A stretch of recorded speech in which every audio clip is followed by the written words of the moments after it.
What if everything you've been told about money is wrong? For decades, we've been taught to believe the same story. Work hard, save diligently, and buy a house as soon as you can. Parents repeat it, schools hint at it, governments encourage it, banks and real estate agents market it like gospel. They told you buying a house was the safest investment. They told you saving in a bank would make you secure. But in 2025, money experts are warning the exact opposite. Buying a house could trap you in decades of debt. Putting your money in a bank might silently make you poorer every single year. The real winners aren't following these old rules, they're playing a completely different game. So today, we're exposing why traditional financial advice could be setting you up to lose, and what the money-saving experts say you should do instead. To understand why this shift is happening, we need to rewind. Back in the 1950s, life was different. A family could live comfortably on a single income. College was affordable. Medical bills were manageable. And buying a house meant paying maybe 2 or 3 times your yearly salary. If you earned $5,000 a year back then, you could buy a modest home for $10,000 or $15,000. On top of that, savings accounts often offered interest rates in the 5 to 7% range. That meant if you parked money in a bank, your wealth actually grew. By the 1980s, mortgage rates were higher, but wages still kept up with costs.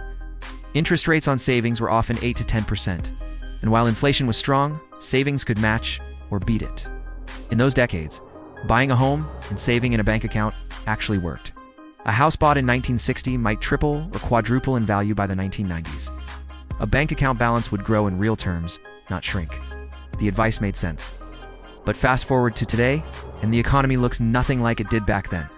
Housing prices have skyrocketed far beyond wages. Savings accounts pay next to nothing in interest. Inflation eats away at the dollar faster than most people realize. And suddenly, what used to be good advice has turned into a trap. Let's look at homeownership first. It's still marketed as the ultimate sign of success. Buy your dream house, settle down, build equity, and live happily ever after. But when you run the numbers in today's economy, the picture looks very different. Take the average house costing $300,000.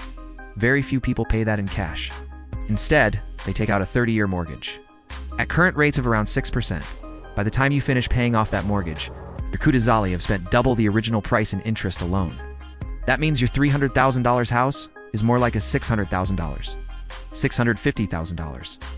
How's when you include the bank's cut? But it doesn't stop there. Property taxes, which vary depending on your state, can add thousands every single year. Let's assume $4,000 per year. Over 30 years, that's $120,000 gone. Homeowners insurance? Easily another $1,500 per year, which becomes $45,000 over 30 years. And then there's maintenance. Experts recommend budgeting 1 to 2% of your home's value annually. Landscaping, painting, foundation cracks. Over 3 decades, that adds another $90,000 to $150,000. Add it all together.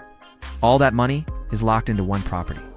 In one location, if you need to move for a job, good luck selling quickly without losing equity. If the market crashes, as it did in 2008, you might even owe more than your house is worth. Suddenly, the safest investment looks less like a golden ticket and more like a financial trap. Meanwhile, renting gets treated like a dirty word, throwing money away. But renting can actually be smarter. Renters don't pay property taxes, major repair bills, or insurance beyond renter's coverage. If your rent is $1,500 a month, while a mortgage with taxes and insurance might be $2,200, that's a $700 difference. If you invest that $700 per month into an index fund growing at 7%, after 30 years, you'd have over $850,000. That's wealth. That's freedom. Renting gives flexibility and frees up capital for actual investments instead of locking it all in one liability. Now, let's move to banks, the so-called safest place for your money. Banks advertise savings accounts as secure, stable, risk-free, and in one sense, they are safe from theft thanks to FDIC insurance. But there's a silent thief they don't tell you about: inflation. Inflation means that prices rise over time. A cup of coffee that cost $1.50 in 2000 might cost $3.50 or more today. A movie ticket that cost $6 in 2005 might cost $14 today. That's inflation. Now, imagine you have $10,000 in a savings account earning 1% interest. After 1 year, you've earned $100. But if inflation was 3%, the cost of everything went up by $300 worth of purchasing power. That means in reality, you're $200 poorer. Over 10 years, that $10,000 might grow to $11,000 in your account. But in purchasing power, it might only buy what $8,000 used to buy. So while your account balance rises, your financial power falls. Meanwhile, what is the bank doing with your money? They're lending it out at 6% on mortgages, at 18% on credit cards. They profit massively on the spread, while you lose ground every year. This is why experts say banks win, savers lose. Saving in a bank isn't wealth building, it's wealth erosion. It's like filling a bucket with water that has holes in the bottom. So where do the wealthy put their money? The answer is assets, things that not only beat inflation, but actually grow. Stocks are one of the simplest and most effective. Over the last 100 years, despite wars, recessions, and pandemics, the US stock market has averaged 7 to 10% returns annually. That growth compounds over time, turning modest investments into significant wealth. Real estate still plays a role, but not the way most people think. The rich don't just buy their primary residence and call it an investment. They buy income-producing properties, apartments, commercial spaces, short-term rentals. These not only appreciate in value, but also generate steady cash flow every month. Then there are businesses. Many wealthy individuals either build their own businesses or invest in others. Businesses can generate far higher returns than stocks or savings accounts. Commodities like gold, silver, and oil act as hedges against inflation. In recent years, cryptocurrencies and tech startups have become part of diversified portfolios. These are higher-risk, higher-reward plays, but the principle is the same. The rich don't let money sit idle. They put it to work. The difference is mindset. The average saver thinks in terms of safety and comfort. My money is safe in the bank. The wealthy think in terms of growth and opportunity. How can my money multiply? The average person sees a house as an asset. The wealthy ask, does this house generate cash flow, or does it drain me every month? If it drains, it's not an asset, it's a liability. So why do so many people cling to the old advice? The answer lies in psychology and conditioning. For generations, owning a home has been tied to identity, status, and stability. People feel ashamed renting, even if it makes financial sense. Banks have spent billions marketing themselves as the safe choice, even though safe means losing money slowly. Comfort and familiarity keep people trapped. It feels less risky to do what parents did than to question the system. And let's not forget, the system benefits when you follow the old rules. Banks profit from your deposits. Governments profit from your property taxes. Real estate industries profit from constant buying and selling. They all need you to keep believing the myth that buying a house and saving in a bank is the ultimate financial goal. But here's the truth, the rules have changed. And if you keep playing by old rules, you lose. So what should you do instead? Experts suggest 3 steps. First, keep banks for what they're meant, for transactions and emergencies. Yes, you need a checking account. Yes, you need a small emergency fund for unexpected expenses. But beyond that, don't let your wealth sit in accounts losing value. Second, rethink home ownership. Don't buy a house just because it's the American dream. Run the numbers. If renting plus investing makes you wealthier in the long run, choose that path. If you do buy, think like an investor.